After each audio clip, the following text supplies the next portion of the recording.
लोक प्रधान news channel में आप सभी का स्वागत है। प्रभाग क्रमांक 20 पर सबकी नजर थी। कांग्रेस के पैनल पर कांग्रेस के पत्ते अब तक नहीं खुल पाए हैं, लेकिन माजी नगर सेविका अनुराधा काटकर आज हमारे साथ जुड़ी है। क्या कुछ जानकारी है?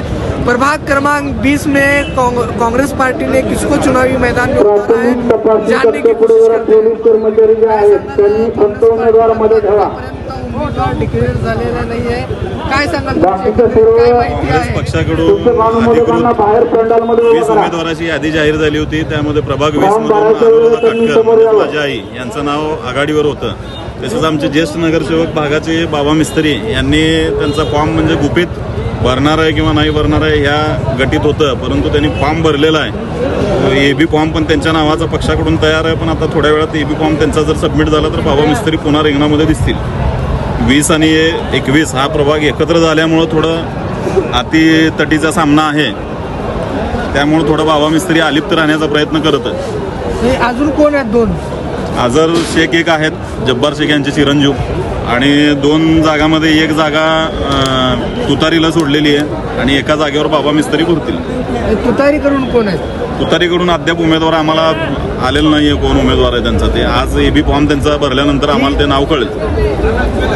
3 वाजलेले आतापर्यंत आलेले नाहीये फॉर्म भरण्याच्या वेळ। आमच्या पक्षाकडची नावं आम्ही सांगू शकतो, तुतारीकडून अधिकृत यादी त्यांची आल्याशिवाय आपण कसं सांगणार चुकीचं नाव? म्हणजे बाबा मिस्त्री आणि अझर शेख आणि अनुराधा काटकर हे 3 कन्फर्म आहे। हो, रिंगणात उतरणार आहे आणि चौथा जे आहे शरद पवार गटाकडून येणार आहे तुतारीकडून। म्हणजे एकंदरीत कसं वाटतंय?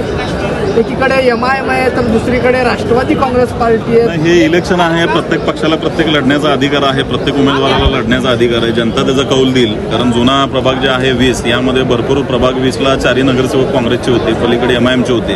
ज्या प्रभागात ज्या नगरसेवकांनी विकास कामं केलेली आहेत त्या ह्याच्यावर लोकांचा कौल येईल।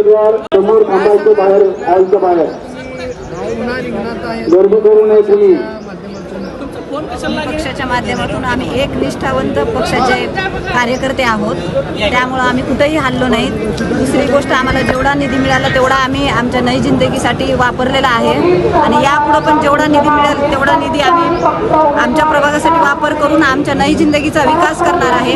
आमच्या नई जिंदगी भागामध्ये खूप समस्या आहेत। महापालिकेचा दवाखाना नाही, महापालिकेचं शाळा नाही, अंगणवाडी नाही, की एक बाग बगीचा नाही लहान मुलांसाठी तर आणि महिलांसाठी, खास करून महिलांसाठी एक उद्योग काढण्याचा माझा हेतू आहे।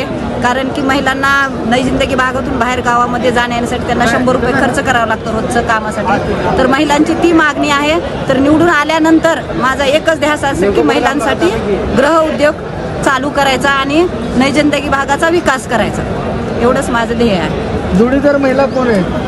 जोडीदार महिला अजून कन्फर्म झालेलं नाही आहे। कन्फर्म झाल्यानंतर आमच्या अगोदर तुम्हालाच कळेल ती बातमी। बाबाचं काय? बाबा पण येणार आहेत। बाबा काँग्रेस मिळाला का त्यांना? बाबा काँग्रेस सोडणार नाहीत, त्यांनी गवाही दिलेली, तुम्हालाच म्हणलेलं आहे सिव्हिल चौकामध्ये की मी काँग्रेस सोडून कुठेही जाणार नाही। येतील 11th आवरला येतील। कॉन्फिडन्स आहे? कॉन्फिडन्स आहे। म्हणजे आता 3 नाव सांगते, जब्बार शेख आणि तुम्ही आणि बाबा। जब्बार शेखचे चिरंजीव अझर शेख त्यांचे चिरंजीव अझर शेख जे आहे त्यांना 3घांना एबी फॉर्म मिळालेत का? दोघांना मिळालेत। आता बाबा मिस्त्रींचं तयार आहे, त्यांनी आले की त्यांचं बाबा काम मिस्त्री स्वतः येतील किंवा त्यांचं कोण अधिकृत व्यक्ती येईल एबी फॉर्म जमा करेल। काय सांगाल प्रभाग 20 जनताला काय आव्हान राहणार आहे आमच्या चॅनलच्या माध्यमातून? काय नाही, आम्ही जे अगोदरचे उमेदवार होते त्यांनी भरपूर कामं केलेले आहेत। कामाच्या जोरावर आम्ही मागणी करणार आहे जनतेला, आणि जनतेला पण काम करणारेच उमेदवार पाहिजे, कारण की तो भाग विकसित झालेला नाही। भाग विकसित करण्यासाठी काम करणारे नगरसेवक पाहिजे।